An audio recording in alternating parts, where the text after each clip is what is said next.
Hello, and welcome to Warhammer 40k's Grim History from Beyond. I'm Zekthar, And I'm Yuxin.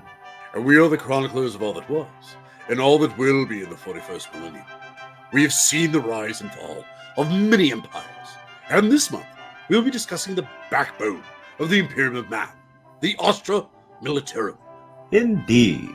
And this week we'll be discussing the Iron Will of the Mordian Iron Guard, and the most famous regiment of the Astra Militarum, the Cadians. Quite right, Yuxin. Yet, for those listening, be aware that we will be splitting this box into two pieces. One where we'll be discussing the Iron Guard, and the second on the Cadians. The reason for this is it seems that more people tune in when we get our little program to just under an hour. And there was no way we could discuss both of these great races of humanity in just 30 minutes. So, without further ado, why don't you tell us about the planet the Iron Guard is from, Yuxin? Certainly. The Mordians come from the planet Mordian, which is located in the Imperial Nihilus portion of the Segmentum Obscurus. It is a tidally locked planet, meaning the planet does not rotate on its axis. Just like Luna, one half of the planet is bathed in perpetual darkness, and the other half burnt to scorched cinder by the glaring sun. This unusual paleontological characteristic makes Mordian a truly miserable world to live upon. And it has well earned its moniker as the world of eternal night, as all of the human settlements on the world lie on Mordian's dark side. Mordian's hundreds of millions of inhabitants live on a land surface barely 1/10 the size of Earth.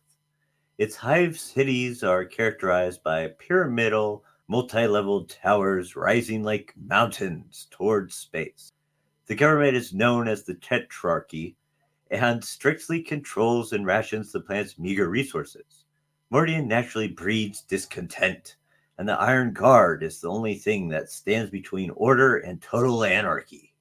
The people of Mordian are often of a dour and grim temperament, living as they do in perpetual darkness. The suicide rate on this planet is reportedly now the highest in the Imperium since the destruction of the Night Lord's Traitor Legion's homeworld of Nostromo.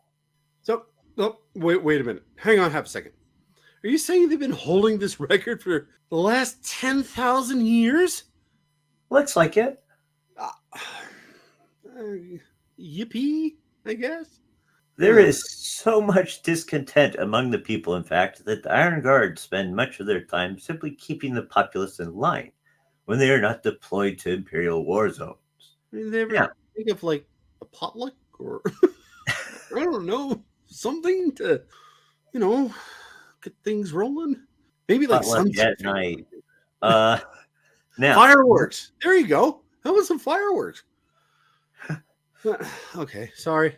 They're hive cities. Yeah. Now, many of the Imperium's enemies have made the mistake of underestimating these ranks of colorfully uniformed troops, only to find out that they are among the toughest and most uncompromising of the Emperor's soldiers. The greatest proof of this was when Mordian itself came under a great assault by the forces of chaos during the Battle of Mordian, that was defeated only through the extraordinary discipline and valor of the Iron Guard in one of the Imperium's finest moments. This battle would prove to be one of the most significant events in history, not just for Mordian, but for the Imperium, as it represents one of humanity's rare victories against chaos and preventing the loss of a world to damnation.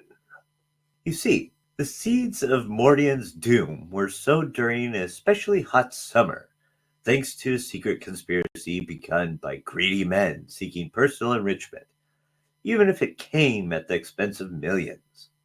This dark cabal met in secret in the depths of the planet and, making the necessary incantations to the gods of chaos, began weaving a spell. As countless innocents were slain and their blood spilled for the many dark pledges used to fuel the spell, dark omens began to foretell doom. The summer continued to grow hotter, and strange tidings were reported in the capital, people disappearing without trace, restlessness amongst the criminal gangs and cannibal mobs, and sightings of winged monsters. Finally, the spell reached its culmination, and suddenly Mordian shook. The sky erupted in flames as ships from the Eye of Terror poured Chaos Space Marines from the skies, and demons appeared within the streets. In desperation, the Tetrarchs, the ruling elite of Mordian, called upon their astropaths to send a distress call, but the power of chaos was such that their minds melted in efforts, and it was unknown if their message got out.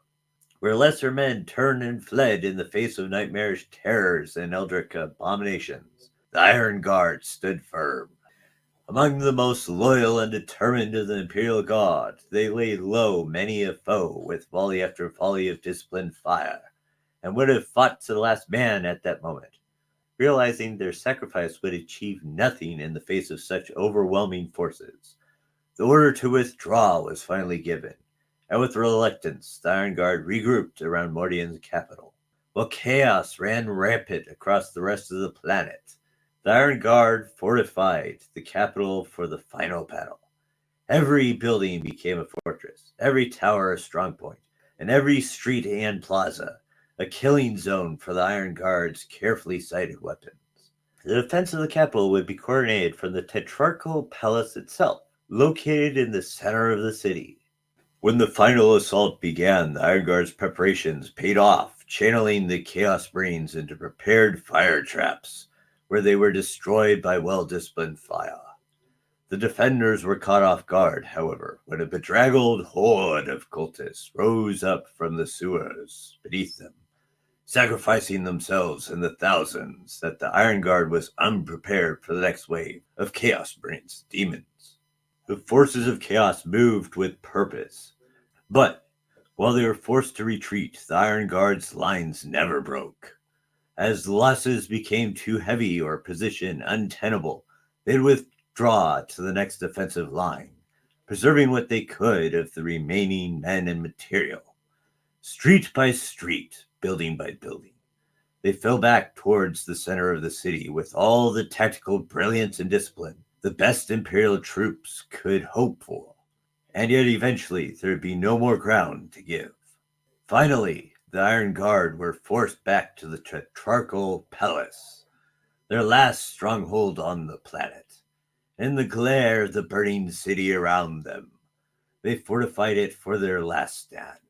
Suddenly a demonic horde of Nurgle was upon them, great unclean ones shuffling forward beside rancid plague marines, preceded by a plague of flies, which buzzed about the Iron Guard, crawling into their eyes and ears and filling their mouth with their hairy bodies. Ugh. Yeah. It's just it sounds terrible. So sorry. Go ahead, sir. In response, the Iron Guard spat volleys of death into the attackers with mechanical precision, never stopping or faltering in their routine as demon gore ran like a foul river. But for every felled foe, two more would take their place. At last, Mordian captains ordered their men to form a firing line on the palace steps, ready to give one last volley before the forces of chaos fell upon them.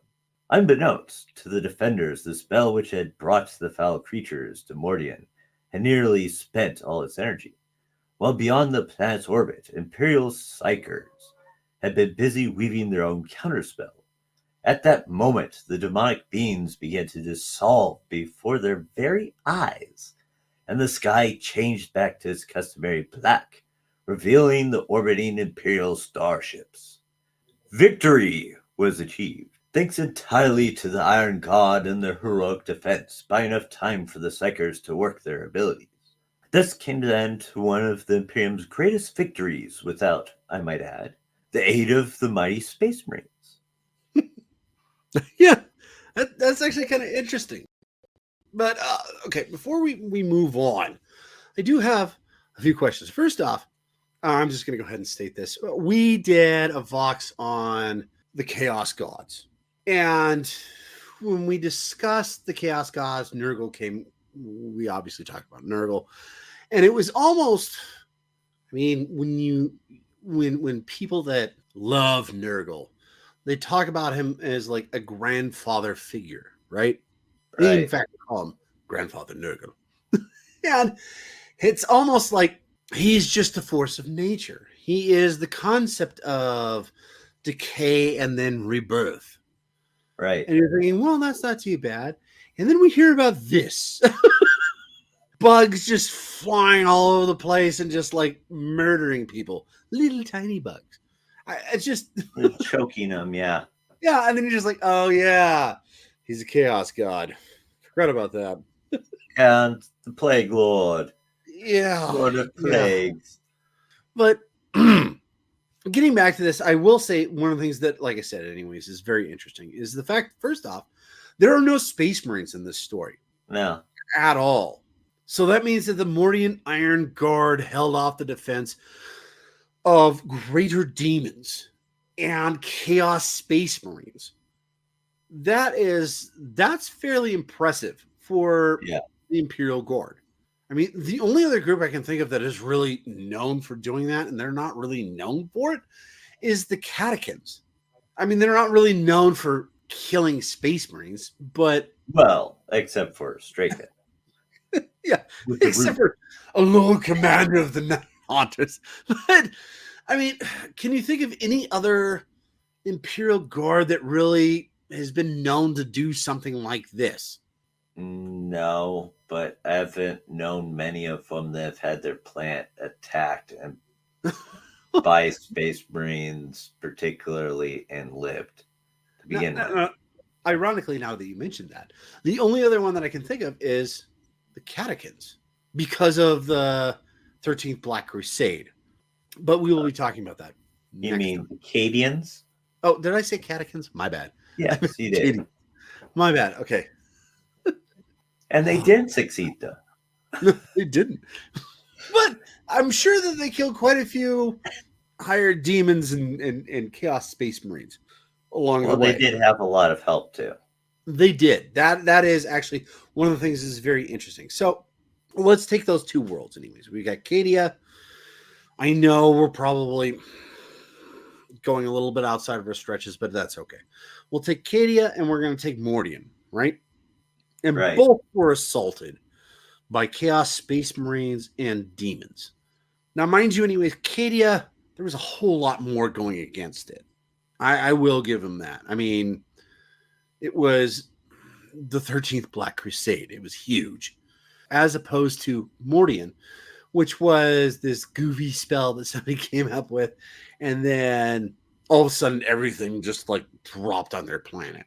But the concept between the two, anyways, is vastly different. And quite frankly, I think Mordian has a lot, anyways, to hold their hat on. Right. I mean, they didn't call any space. Just to begin with, they had much smaller numbers than Cadia ever had. Ever. Yeah. Just Cadians themselves had probably, I wouldn't be surprised, dozens times the amount of people that the Mordians had. Yeah. Because there's such a small population in comparison, and obviously in comparison to, we'll talk about the Cadians later, but almost all of them are just like, you are a soldier now. Well, yeah. Not only that, but just a simple aspect that, and yes, we will talk about the Cadians in the next box, but one of the things, though, is that the Mordians are continually pumping out new Imperial Guards troops that are shooting out there, as opposed to the Cadians, where it's like literally everybody there is a Cadian Imperial Guardsman, and not all of them are being actually shipped out. Right. Because they can't, because they have this wonderful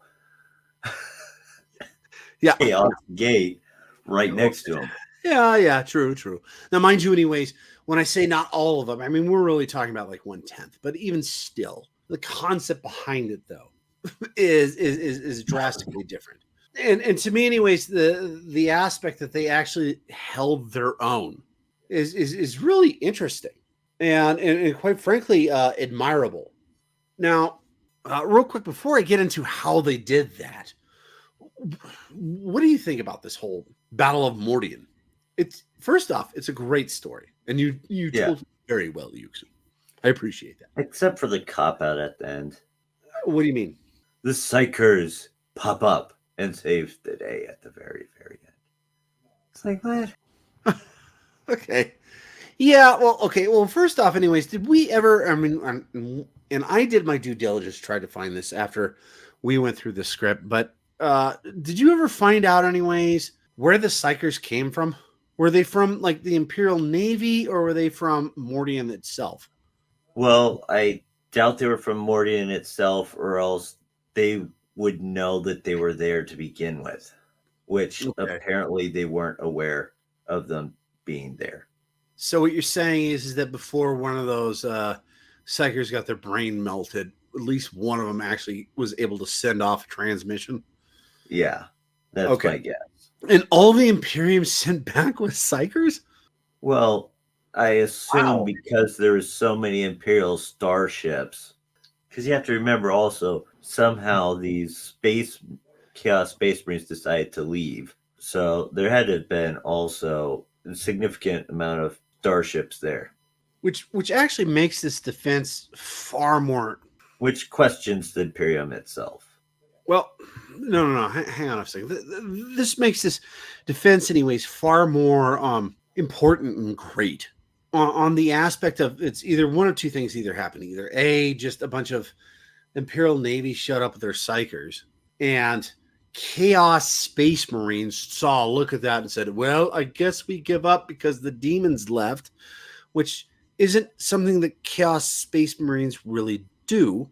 Or two, an Imperial Navy force showed up, and they did actually have, like, for instance, a Astartes or a huge, massive force, and they gave up because simply we cannot win on the ground. Which means, anyways, the Mordians literally kicked the crap out of them, and without their demons' help, they just were just like, we're done. We're done. We can't do this anymore. Sorry, guys. We're out. What pops into my mind is something of the Space Marines once the spell dissipated. Because it seems like by doing this, it revealed the Imperial starships, which means apparently everybody was blind to them being there. So all of a sudden, you have a fleet of Imperium ships sitting there. Is probably like oh, well, if we win, we might not even be able to get off this planet, and then we'll die. So you're thinking more along the lines of like a paper tiger. Is that your thought process? It was just a bunch of Psychers and the Navy sitting there? Or do you think it was really actually a tiger that was sitting up there and they're just like, okay, we got to get going? The latter. Okay. So you think it was really sense.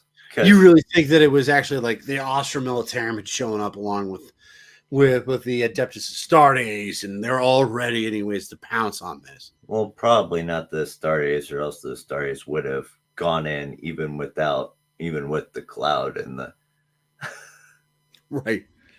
Well, to tell the truth though, if you look at it, one of the reasons why it was also so successful is how they were able to fortify things so well, and also just how they're used in combat, which I think you'd be the best person to talk about that. Really? You think so? Yeah. I think you might be able to do a good job, but I can certainly do that, Yuxin. Well, I will say though, out of all the greatness of the Mordian Iron Guard, one of the downsides is that they have difficulty with open sky, or dare I say, the outdoors. While outside of an enclosed and artificial environment, such as a hive city, starship, or similar enclosed spaces, they have a difficult time adjusting due to their continual unfamiliarity with such places. So, real quick, Houston here, they would not get along with the catechins. I mean, they both might, anyways, understand each other and have that same grit, but the aspect of how they do business is a little different. It's more of a, you guys play outdoors, we play indoors. Yeah. But anyways, yet surrounded by crowds, Mordians are used to weaving through even the densest of mobs with ease. despite the typical difficulties of maneuvering in such an environment. Highly disciplined and iron-willed, the Iron Guard present perfectly formed firing lines in tight compact formations, unleashing precisely timed volleys of las fire, despite the chaos of battle around them. The Iron Guard are known for their incredible discipline and will not break from the line under almost any conditions, displaying a fortitude that is near superhuman when compared to other Austro-Militarum regiments. Though the death of an officer can degrade their ability to successfully take the initiative. The reason for this is because the guardsmen raised from Mordian have a reputation for following orders to the letter, and without a moment's hesitation. Each Iron Guard rigidly obeys and respects the chain of command, which makes them one of the most dependable troops in the Imperial Guard. Mordian tank crews are in fact more disciplined than their infantry, their training as strict and rigorous as is humanly possible. The Mordian Iron Guard regiments march to war in bright colors and ornate uniforms. Some enemies of the Empire, like you said, Euxton, have been misled by the sight of the Iron Guard, believing that they were fighting amateurs or ceremonial troops, only to find tough, determined professional soldiers. Upon each regiment's founding, a lavish banner created within Mordian's Tetrarchal Palace is presented to the regiment in a parade ground ceremony, during which every Iron Guard trooper swears an oath to never let the colors fall in battle or be captured by the enemy. The vehicles and troops of the Mordian Iron Guard regiments proudly display an Iron Eagle emblem, in addition to their regular platoon, company, and army markings, reminding the Mordians to enforce the Emperor's steely discipline throughout the Imperium. Now, one of those folks who do not know their history, in particular the determined discipline from the Iron Guard from the Battle of Mordian, happen to have a name, a rather important name for those in the Milky Way galaxy of the 41st millennium. Who? That would be the Chaos God Zinch. Really? Yes. You see, in the wake of the birth of the Great Rift following the 13th Black Crusade of 999.M41, Zinch looked upon its fellow ruinous powers. Without plan or agenda, Khorne and Slaanesh were glutting themselves on slaughter and torment, consumed by their rampages, which was to be expected with such a slaughter. But when Zinch saw Grandfather Nurgle, of all things, corrupting a whole realm in Ultramar during the Plague Wars, Zinch couldn't stand it, and jealousy grew in his mind. "This would not do," the god said to himself. "Even old Pokey Nurgle is getting souls and not me? Well, I got to do something about this." And so the god of chaos decided to cast his gaze across the stars of the Materium and picked out a star system all for himself. And so it was that the architect of fate put a million plans in motion. The crystal stars intrigued Zinch, as did the shrouded zone. It was the Stygius sector, however, that he would attempt to claim first. Wait, isn't that where Mordian is? Indeed. It was in the Segmentum Obscurus, near the Eye of Terror, and cut off from the light of the Emperor's Astronomicon during the Noctis Aeterna. There, entropy raged the fiercest, and amidst the maelstroms of unnatural energy and tightly packed pattern of 9 times 9 star systems, called out irresistibly to Zinch. The assault on the Stygius system began in irregular form, with cult uprisings across a score of planets. Although the Noctis Aeterna had long since ended in the galactic south. Pardon me, brother, but for those that don't know, what is the Noctis Aeterna? Ah, yes. Well, the Noctis Aeterna, it's also known as the Blackness and the Days of Blinding in Low Gothic, was a catastrophic event which consumed the Milky Way galaxy and the Imperium of Man, beginning in 999.M41 and lasted well into the 42nd millennium of the era Indominus in some regions. Now, this took place because of the fall of Cadia, which we will be discussing next time. This all takes place because of the Great Rift. Right. Yeah. The Great Grin of Gork? If you're an orc, yes. Or Mork, depending on which orc you are. Yeah. But yeah, the whole concept behind it is that this became kind of a blackness for the Astronomicon. So therefore it became really hard for warp travel to even exist at the time. Huge warp storms. Think huge warp storms. But anywho, because of the warp flexing its muscles, the sectors of the Imperium Nihilus were still racked with the frequent warp storms, like I just mentioned. Each planet was isolated, a perfect atmosphere for the trickster of chaos to play his many duplicitous roles. Only when each world was seething with rebellion did he set his plans in motion. Sweeping out of the warp rifts came Magnus the Red and his 1,000 sons, the greater demon Macacan and his great change host, and the Coven of Nine, each leading an army of renegades, demons, and chaos cultists. 3 of the star systems were swiftly conquered, as the arcane assaults were too much for the Imperial defenders. Yet of those worlds attacked, only the benighted hive world of Mordian held out. Naturally, the Imperium responded, and so the Stygius Crusade was formed. Yes. But the main reason for this was because shortly afterwards, the light of the Astronomicon began to miraculously reach the sector and its beleaguered defenders who were sending out requests for aid. When the Imperium received the request for aid, the Stygius Crusade was hastily assembled and sent to defend the sector. But when it arrived, 7 subsectors had already fallen into Tzeentch's hands. Despite being heavily outnumbered, the Stygius Crusade immediately fought to stem any further losses to the Chaos God's invasion and launched attacks to reclaim the worlds already claimed by Tzeentch's forces. The battles that followed were epic in size and savagery. But though the Crusade was able to break Tzeentch's siege on Mordian, much to the planet's relief, they were hit with several devastating setbacks. Chief among them was due to the Great Rift and the local warp storms. The worlds of the Stygius sector began to mutate into nightmarish realms, and several of the Crusade fleets were lost when they were seized by the warp and hurled into the distant past or future. The warp also claimed the Imperium world Dakida, and with it, the entire 44th Necromundan Regiment, which had just combat dropped onto the invaded world. That sucks. That's putting it lightly.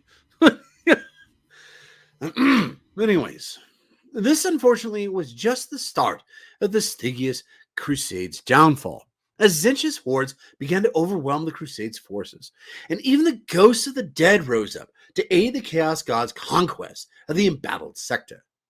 However, just as the Crusade began to fall to Tzeentch's might, a large strike force from Craftworld Uthway arrived in the sector without warning and began to push back the Chaos God's forces. Yet, the Eldar did not arrive to aid the Crusade against the forces of Chaos. Really? You mean the Eldari, the people who are generally just focused on what they need, would be aiding the Crusade? Okay. So hang on half a second. We got to stop here for a minute. Maybe it's just through my chroniclings, but I've seen anyways, yes, the Eldari tend to like to use humanity to help bulwark their defense against chaos. But normally it's like the enemy of my enemy is my friend. It's normally the way that it ends up working out, right? So how does that change that statement? Well, it's just the fact, anyways, surprise that they're there, but their objectives are normally the same, is what I'm saying, Houston. That's what makes this thing different, kind of. I mean, okay, kind of. Well, kind of. Okay. Let me. So obviously, like we just been arguing about, no, the Eldari were not here anyways to help the Crusade. Instead, the Craftworld Seer Council contacted the Crusade's commanders and told them that they could not save the Stygius sector, and staying there would not aid the Imperium. Indeed, the Seer Council claimed the visions they had received showed only the Crusade's destruction if they stayed, and warned that Magnus knew this as well. Now, despite the mistrust the Imperium had for the Eldar, we just kind of argued about that for half a second. We'll get into it here in a minute. For good reason. The Crusade's commanders agreed to retreat and evacuated what forces they could, as Ulthway's strike forces acted as a rear guard against Tzeentch's hordes. Eventually, though, the Crusade and Eldar were both forced to retreat, and the Stygius sector became the first of the domains Zinch planned to claim for himself. So, Mordian was doomed to die? That's great. Okay. So, getting back to what we were just kind of arguing about a little bit here. So, why do you think that the Eldari... the Eldari... Okay, first off, the Eldari look at time so much differently than humanity does. They look at it much more like we do. Yeah. Yuxin. It's yes, while we are chronicling this, we already know anyways what's going to happen.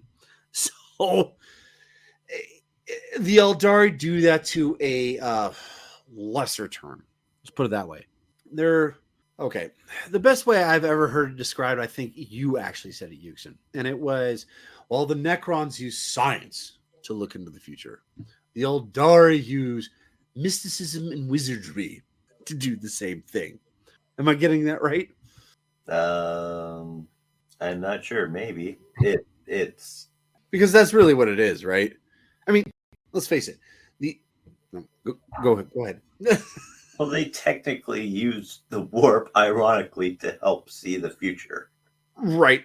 Which, like I said, anyways, as far as humans understand, anyways, that is like mysticism and wizardry. Right. And we know how accurate that can be with, what was his name again? The guy who ended up losing his hand to Necron and then also kept failing to attack that one planet. Yeah. I can't remember his name, but I was going to say anyways, just the long list of Eldari anyways that have just gotten it wrong. There's a boatload of them. As opposed to, by the way, the Necrons who do it a lot better using their science. Even still, anyways, they end up... normally, they end up completing their goals, but a lot of times it ends up going in a different direction than they anticipated. So that whole concept of seeing the future for both races and the way that they do things are mediocre at best. Yeah. Probably the best way to describe it.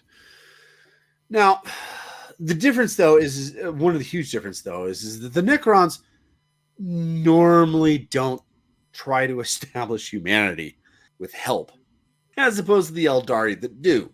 The Necrons, 9 times out of 10, this is like, you're an impediment to what's going to be taking place in the future, so we must exterminate you from this planet.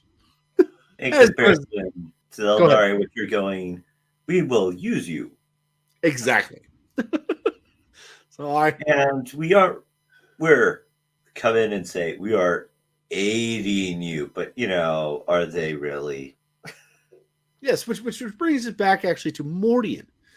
So, because of this, and because the humanity kind of agreed with them, they start stepping back, and like you just so eloquently said, that left Mordian doomed to die. And that would have been so if not for one particular group of humanity, and that would be the most stubborn of them, the Iron Hands Adeptus Astartes. Now, you see, as the Imperial forces withdrew from the Stygius sector, the Iron Hands refused to retreat and instead gathered on Mordian itself under siege from Chaos forces, alongside a mere dozen or so regiments of the Mordian Iron Guard. The Iron Hands sought to reforge themselves and purge their weaknesses, displayed earlier in the campaign. During the siege, the Iron Hands were joined by allies enraged by the defeatism of the Imperial forces.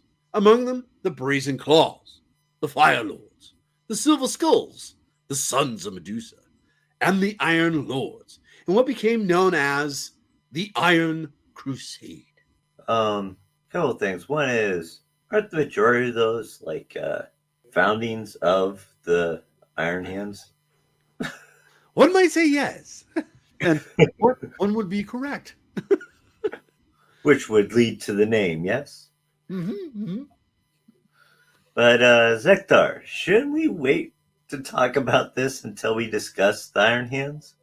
Yeah. No. We could. We have so many other things we could talk about with the Iron Hands. We just mentioned about 12 of their descendants. This is a mere cliff note in the long line of history. Fair enough. Well, what did they do? Well, they arrived on Mordian to find the planet terrorized by a Night Lord's warband under Aurek Deathshriek and his raptor hordes. Deathshriek planned to use the terror to power a ritual that would plunge the entire world into the warp. I guess this didn't go over well. After all, of all people, Mordians don't really get that scared. You're correct, brother. And so the Iron Hands and their allies struck with customary bluntness, emerging without warning from the warp, engaging the trader fleet in orbit, and launching a drop pod assault on Mordian's capital. Clan Averni, under Iron Captain Canuck Var, led the charge, and Deathshriek drove his cultists into their guns.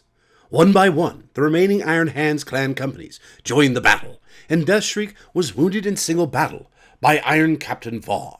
Even as the Iron Warriors' drop zone came under fresh assault from the Benediction God and the Cult of the Whispered Word, renegade warlords from across the sector united in their realization that the Iron Hands could be wholly destroyed on Mordian. With their assault faltering, Deathshriek claimed victory as he led his fleet against the Iron Hands in space, outnumbering their ships 3-1. Yet when all seemed lost, the Iron Hands' successor chapters arrived. Deathshriek's armada was caught in disarray and crushed. The loyalist ships rained obliteration below to the Mordian populace. The bombardment must have seemed indiscriminate, but nothing could have been farther from the truth. The doctrine of the Hammer of the Storm had been pursued planetside, as well as in the trackless void. The Iron Hands assault calculated to stir the renegades and traitors into reckless deeds. What had seemed a faltering advance had merely paused while Tech Marines labored to erect void shields and reinforce the capital's surviving bunkers. Thus, the Iron Hands and the Mordian Iron Guard endured the firestorm. Their foes, caught in the open and drunk on the prospect of imminent victory, were not so fortunate. In a little over one standard hour's bombardment, the chaos hold on Mordian was broken for the second time. Eventually, other Imperial reinforcements arrived from Cypra Mundi, and the Iron Crusade was able to not only push Chaos forces off Mordian, but to counterattack into nearby worlds. Initial projections of a recoverable situation were methodically reassessed, and the Iron Council concluded that the inconstant Xenos of Ulthway had crafted a self-fulfilling prophecy to the detriment of mankind. Cardin Stronos, the current Iron Father, also known as Chapter Master, in particular, came to believe that had the Imperial forces held their ground, 4 of the 6 systems could have been held for an acceptable cost. Really? That seems like a grand faux pas by the Imperium, especially given what they normally describe as filthy Xenos. Well, he did revise his thoughts. Really? Yes, well, the six went down to 2, maybe. Aha! Yeah, well, regardless, the warp corridor between Mordian and Cypra Mundi had proven resistant to the grasp of the Noctis Eternia, offering a ready supply of material from the Forge world. But this alone would not be enough. The bounteous worlds of the neighboring Kavaros system would have to be secured, a campaign whose outcome fell well within acceptable parameters, thus ignoring Eldari prophecies insisting doom. The Iron Council unleashed a second phase of the campaign, with a plan to scour the surviving worlds of the Mordian system and rusting the refineries and shipyards of Karthos from chaos. Now, while Mordian was saved, what lay within the system itself, well, one can't say. As of now, the battle continues. Yet, before we end this segment, what do you think of the Mordians, brother? I think they are. One of the things I gotta wonder is one of the reasons why their clothes are colorful is that they can identify themselves from just the average garb of the civilians on Mordian. I don't know. Quite frankly, like they're kind of treated as both the, Imperial Army and then at the same time, PDF. almost like the law keepers. Yeah. I don't know. I mean, The only thing I can think of, anyways, is the concept that we brought up multiple times. Is that enemies of the Imperium look at these guys as they come marching forward, and they're like, they're just ceremonial guard, or they're just new recruits with their foppish new uniforms, and then they're just it's like misleading. The concept behind it is misleading, and then all of a sudden they're like, oh, we are so wrong. These guys really know what they're doing. That's the only thing I can really think of. Now on their home planet, well, first off, anyways, I kind of wonder what the PDF is doing on their home planet, or even if it exists. Maybe it's just another Mordian Guard regiment. Yeah. We haven't talked about the PDF on this planet. It doesn't seem like there's one that exists. I mean, what do you think? Well, that's what I was saying. They kind of, the way that they're explained is they are pretty much, the Iron Guard of Mordian are almost like the peacekeepers on the planet as well as Imperial regiments. So you're thinking that not only anyways the PDF, but the Arbites? Yeah. I mean, that could very well be. I don't know, quite frankly. I really don't know. Which is another reason why they would have that uncanny ability to weave through masses. That would make sense. I mean, And that would be why- something an Arbite would be very good at. And why maybe they need something a little bit more colorful so that they'd stand out more amongst the mass of people that they're trying to go through. Yeah, I could definitely see it. It's just I don't know if that's accurate or not because I don't know enough about it. But from the sounds of it, it sounds anyways like what you're saying is absolutely true. They really don't have a PDF. They don't have Arbites. It's just they're just using different regiments of the Mordian Iron Guard to do all that stuff. Which I mean, they have makes sense. cannibal mobs. I mean, really. Okay, we'll get to that in a second, but let me finish what I'm saying. Is that, I mean, it kind of makes sense when you stop and think about it, though. I mean, just on the aspect of what we've talked about. I mean, it seems like there's more Mordian Iron Guard here than there are on any other. I mean, more than a PDF, more than anything else. So it seems like, and because the Tetrarch, it has to surplus everything down to a minute thing, even oxygen, then yeah, it would make sense that they're going to defunct Arbites and PDF just have a Mordian Iron Guard. But getting back to what you were saying, anyways, about cannibalism. Apparently, yeah, when you were talking about that, it kind of struck me as weird that this just seemed like a regular thing. You care to elaborate on that? Because I mean, I was just gonna let you keep going, and I was like, but you've got cannibal mobs. Not really. Well, is it a regular thing? Maybe that's the question. Is it really a regular thing?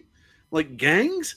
I guess it has to be somewhat if they mention it specifically when this is happening. You know how terrible that would be for a police force? It's like we got the gangs here, and then yes, the cannibal mobs are at it again. They're eating the poor civilians on the suburb streets. I mean, Or they're going after all the people that commit suicide, so they're mobbing the morgues. oh no, okay, that's different. That would be eating the dead. That's different. Cannibalism means that you're actually eating somebody that's still alive, and you kill them, and then you eat them. Normally, that's the way that I see it, anyways. I mean, I might be wrong about that. Will help your suicide Humans are along. weird. Just hold still.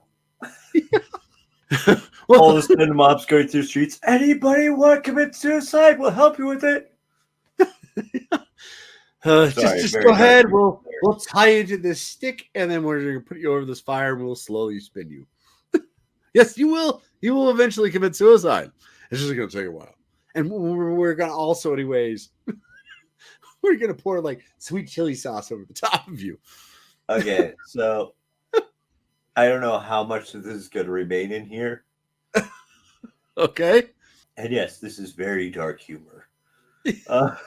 Yeah. Yes. This is very dark humor, but it is the grim world of Warhammer 40K.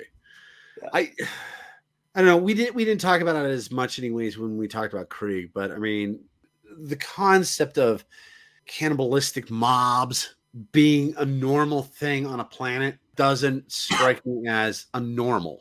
Let's put it that way. Yeah. Or unusual. I mean, with Krieg, they literally, anyways, shoot their own citizens, and the concept of war games. So, I mean, we're talking about like really, really terrible places to live. I mean, at least, let's put it this way: at least on Katakin, you will be killed by a frog, or unfortunately, you will be killing everybody with the Or- frog. or a Katakin devil, or even the plants will kill you. Fair enough, but you're at least not being killed by your own people. That's the thing, anyways. That I think is the good point here. I mean, quite frankly, the Imperium is not a great place to live. I mean, there are some places, anyways. I mean, quite frankly, I wouldn't mind living on Katakin. I mean, just on the concept, anyways, that it's me against the planet. That's how bad this universe is, anyways, with the Imperium running things. So, Yeah. I mean, would you agree with me on this, or am I just up that particular creek without a paddle? Well, I would probably be more akin to wanting to live on Fenris than Katakin. I was actually just about to say Fenris. I mean, Because at least in that case, you don't have frogs that will kill everybody if you just startle it. no, you just have random lava flow and earthquakes. It's also a death world. It's also not a good place to live. Okay, maybe we could both agree, anyways. Dimwit would probably be the place that we'd want to live. Ironically, out of all the places we've talked about, it would be Dimwit. And we even said only people that live on Dimwit are dimwits. That was Inuit, I thought. Inuit. Oh yeah, my bad. Yeah, Inuit. Only people that live on Inuit are dimwits. Or, heaven forbid, Nocturne. Yeah, I mean, of all the planets, So that we- it is a constant instead of constantly fluctuating. it constantly sucks as opposed to fluctuating. I mean, of all the planets that we have talked about, where would you actually want to live? Well, we haven't talked about that place yet. So, I mean, don't get me wrong, there are agri worlds and other things, anyways, that we haven't talked about. But of all the places we have talked about, where would you actually want to live? I mean, they're all pretty terrible. they are. I mean, even Terra. Terra just sucks. I mean, I can't think of any.